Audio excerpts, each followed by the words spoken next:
Hello, and welcome to Part 1 of CompuDop's Digital Learning Lessons on Email. In the next few minutes, we will go over what email is and how it is used. Follow along with the video to learn the basics of email. So, what is email?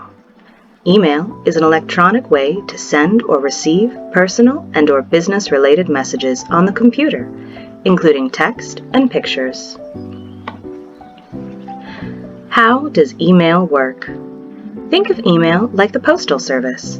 To receive email, you must have an account on a mail server. This is similar to your mailing address where you receive letters. Though there are many different types of servers, like there are many companies that send mail in packages, today we will be using the Gmail mail server. Your email message is sent from your computer to a server. It's like the post office, where the computer looks at the address, like the address on a letter, and then directs the message on to the server associated with the recipient's email account. Once your email arrives at its destination mail server, the message is stored in an electronic mailbox, like your regular mailbox, until the recipient retrieves it. It is important to note that you can still receive email while your computer is turned off.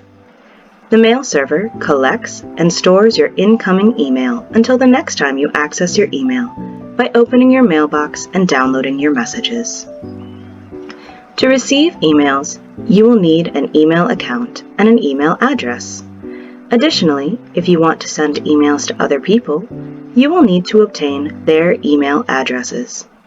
It's important to learn how to write email addresses correctly, because if you do not enter them exactly right, your emails will not be delivered, or they might be delivered to the wrong person. Email addresses are always written in a standard format that includes a username, the @ symbol, and the email provider's domain. The username is the name you choose to identify yourself, and the email provider is the website that hosts your email account. Today, the top 3 free webmail providers are Yahoo, Microsoft's Hotmail and Outlook, and Google's Gmail. These providers are popular because they allow you to access your email account at any time through their website at yahoo.com, hotmail.com, outlook.com, or gmail.com. You can also set up and access your email account with these providers through the user-friendly email apps on your mobile devices. In the next segment, we will create our own email account together. Please select the next video in the series and follow along for your very own account. Thank you so much for watching and have a wonderful day.